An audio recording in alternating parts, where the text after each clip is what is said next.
C'est une humaine. Vous pensiez que j'étais quoi? Rien. Un fantôme. Bonjour à tous. Alors, je suis un petit peu embêté. J'ai finalement été voir le film en famille lors du printemps du cinéma, comme je le disais dans un post. Sauf qu'avant cela, comme je pensais ne pas le voir, j'avais déjà regardé plein de critiques sur YouTube. Donc j'étais spoilé sur à peu près tout du film. Heureusement, pendant mon visionnage, j'ai remarqué quelques petites choses dont personne n'avait parlé, donc il m'en restait encore sous le coude. Le problème, c'est que j'ai regardé la vidéo de Durandal en début de semaine, et il a malheureusement lui-même soulevé à peu près tous ces derniers petits points restés dans l'ombre, qui, je le pensais, m'étaient réservés. Il devient donc extrêmement compliqué pour moi de vous parler du film sans faire de redites par rapport à tout ce qui a déjà été dit. Cela étant, j'ai revu le film de 1937 en début de semaine.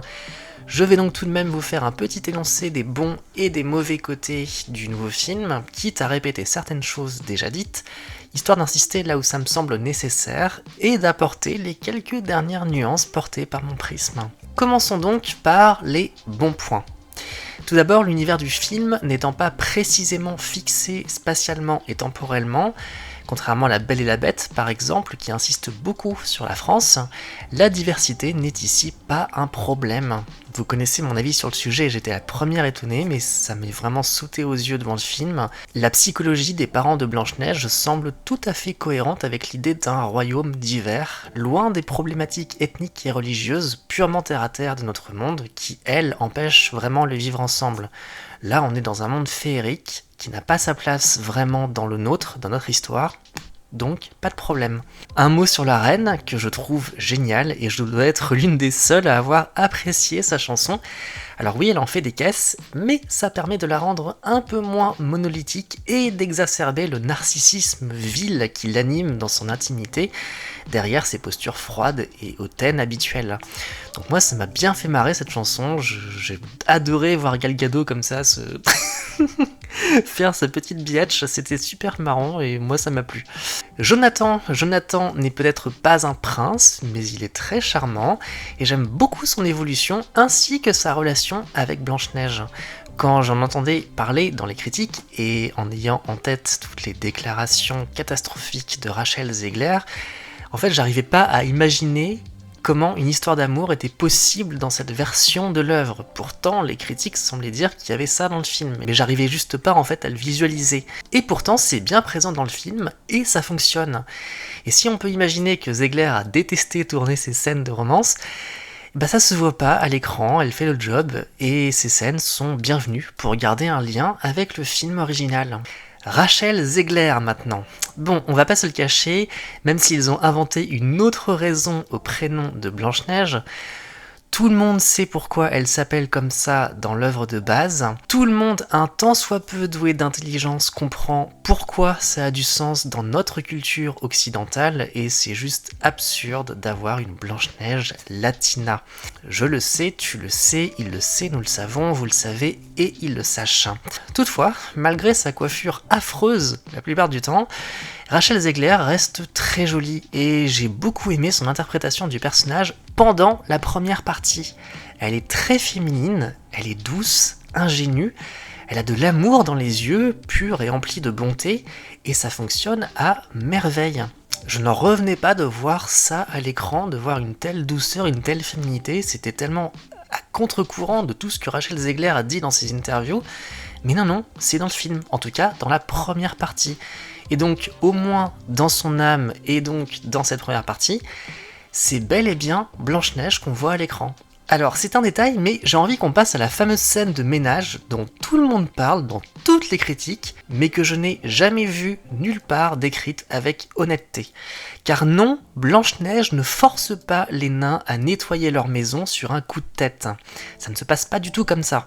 D'abord, les nains se chamaillent et foutent un bordel monstre dans la maison, faisant tomber des objets et de la nourriture un peu partout. Suite à cela, Simplet est blessé par les moqueries des 6 autres à son encontre, et donc il s'éloigne.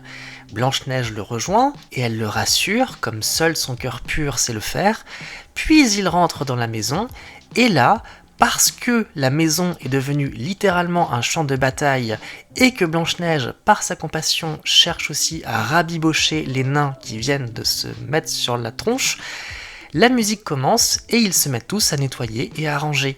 C'est une scène réécrite, oui, mais c'est une scène qui a du sens là, une scène cathartique pour que les nains fassent la paix. Mais c'est pas du tout une injonction féministe sortie de nulle part comme certains l'ont dit. Alors un mot pour Simplet, parce que c'est le seul nain qui passe bien à l'écran, notamment parce que c'est le seul à peu près bien proportionné et détaillé. Forcément c'est celui qu'on le voit le plus et le plus en gros plan. Et il faut être honnête, malgré ce que je dirai après dans la partie 2, il est absolument adorable, autant physiquement qu'émotionnellement. Blanche-Neige ou non, n'importe qui aurait envie de sécher ses larmes et de le voir heureux. Il est juste trop chou. Bien, passons maintenant aux points négatifs, aux problèmes du film ou aux choses que j'ai envie de corriger. On va commencer par l'éléphant au milieu de la pièce. Les nains ont clairement été rajoutés à la va-vite dans le film. Tout le monde sait très bien que dans cette version, les 7 nains étaient censés être les 7 amis de Jonathan, et tout le monde sait que les plans pour le film ont été changés après la diffusion de la première photo de tournage, celle avec Blanche-Neige suivie par la petite troupe wokisée qui aurait dû remplacer les nains à la base. Seulement voilà, comme c'était parfaitement ridicule, ils ont tout changé à la dernière minute, et résultat, les nains ne servent à rien. Leur rendu à l'écran est catastrophique, ils sont hideux, vraiment ça passe pas du tout. Là pour le coup c'est vraiment injurieux envers la physionomie des personnes de petite taille, et tout dans leur présence à l'écran et dans le scénario fait forcer. Jusqu'à cette phrase dans leur chanson d'introduction qui dit quasiment textuellement « Si nous touchons les mines avec nos mains magiques, les minerais se mettent à briller avec l'effet de lumière dans la main ». Il n'y a aucune raison de le dire, on a tous compris en voyant leurs mains briller, mais vous comprenez, il était absolument nécessaire de bien insister sur le fait que ce ne sont pas des nains, mais des créatures magiques. Au secours! J'espère qu'un jour Peter Dinklage présentera publiquement des excuses pour le mal qu'il a fait à ce film. La petitesse de cet acteur ne se jugera désormais plus par sa taille mais par son âme. Sa sortie a sacrifié le seul atout qui aurait permis de sauver un minimum cet aspect du film, c'est-à-dire engager de vrais acteurs de petite taille. A noter que dans le film de 1937, ils sont très rarement appelés des nains. J'ai été étonné de redécouvrir ça en début de semaine, mais on entend déjà le terme petits hommes plusieurs fois dans le film. Et d'ailleurs, quand j'étais enfant, je me fichais de leur taille, j'y voyais des humains. Petits, mais des humains, et c'était leur personnalité qui me faisait les aimer. Et d'ailleurs, c'était déjà beaucoup plus féministe à l'époque, puisque malgré leur taille, les nains étaient déjà davantage caractérisés comme des hommes, point. Dans le film de 2025, lorsqu'il découvre Blanche-Neige, Grincheux dit « une humaine », alors que dans le film d'origine, il dit « une femme ». Et il y a tout un truc dans le dessin animé à ce sujet qui souligne à quel point les hommes sont généralement moins soigneux, moins tolérants, moins raffinés que les femmes. Vraiment, ça devient irrespirable. Qu'est-ce que c'est que cette génération malade qui cherche à tout prix à faire croire que le charme, la douceur et le sens des responsabilités de la femme sont forcément des faiblesses ?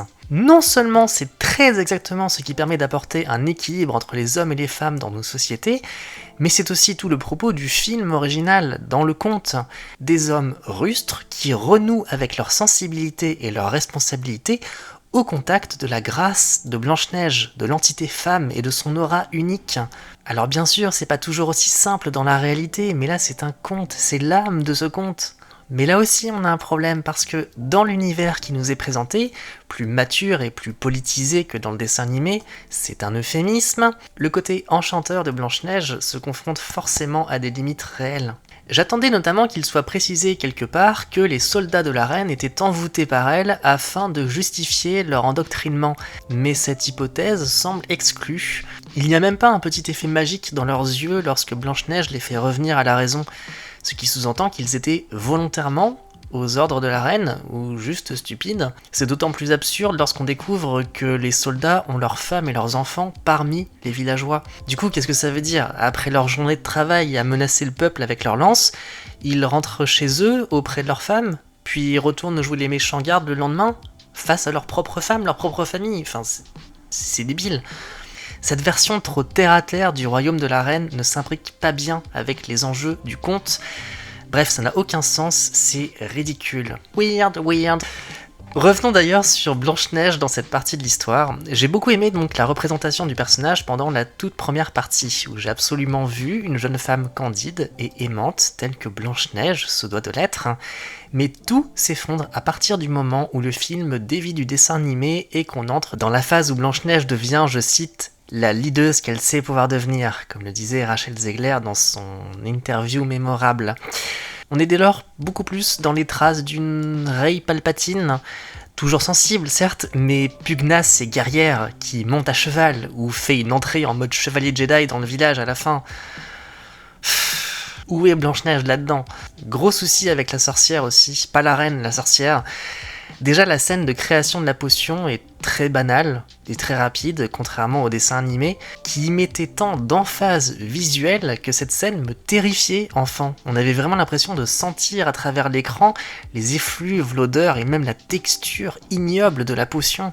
Aussi, le mouvement bizarre de la reine, là, pendant sa transformation, qui se fait en une seconde, et qui est juste cringe as fuck. Et pire que tout, on n'a pas ici un corps cadavérique, on n'a pas de traits déformés, on n'a pas les pustules ni le nez de corbeau. Non, ici la sorcière est presque... Elle est presque si adorable qu'une vraie petite grand-mère peut l'être, avec sa tête ronde et son petit nez d'enfant. C'est très bizarre, elle fait pas vraiment peur. Aussi, en lien avec ça, tout l'arc de la pomme empoisonnée tombe à l'eau. Étant donné que ce n'est plus ça qui mène à la fin de l'histoire, que c'est juste une péripétie parmi d'autres avant de lancer un tout nouvel arc final, et bah c'est ici complètement rushé. Dans le dessin animé, la pression monte, la solitude de Blanche-Neige est palpable pendant que le piège se referme sur elle, et on sent la panique en voyant les animaux courir chercher les nains. L'enjeu est énorme, on sent la fin arriver. D'autant que cela mène normalement à la grande scène où les nains, meurtris mais courageux, poursuivent la sorcière pour venger Blanche-Neige. C'était super fort. Mais ici, non, ça ne sert à rien, ils arrivent juste pour constater que la jeune femme est morte, et c'est tout, puisqu'il y a encore une demi-heure de film derrière, avec, comble du comble, une scène où c'est le seul vrai nain du film qui agit en héros en sauvant Blanche-Neige. C'est juste... Ce film...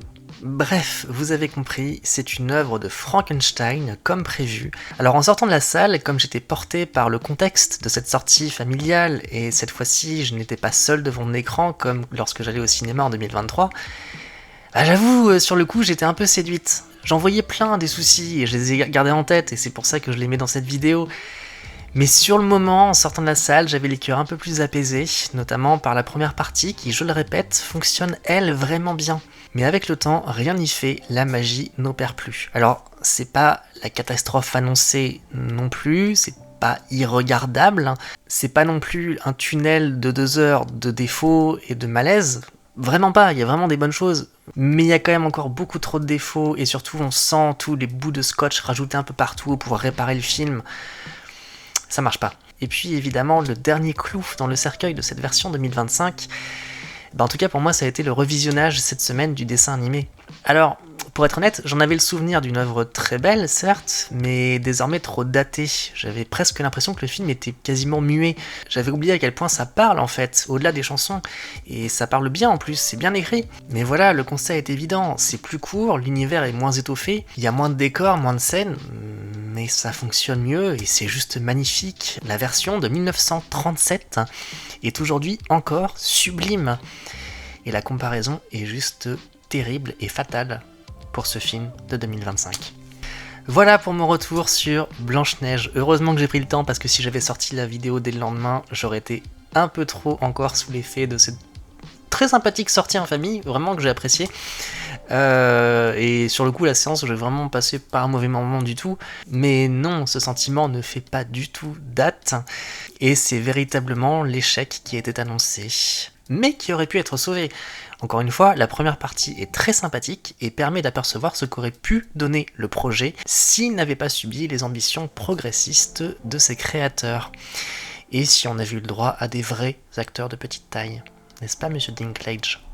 Sur ce, je vous conseille d'aller courir, revoir le dessin animé d'origine, et comme l'a dit Durandal, je plus sois à 1000% aller voir Blanche-Neige et le Chasseur, avec Kristen Stewart et Charlize Theron. Je l'ai vu qu'une fois et ça fait longtemps, mais effectivement, lui, il ose prendre des risques, mais il les assume. Mais sans trahir l'œuvre de base, et en plus il est cinématographiquement magnifique. Sur ce, je vous souhaite une bonne fin de journée, à bientôt, et moi je vais aller manger une pomme. Salut!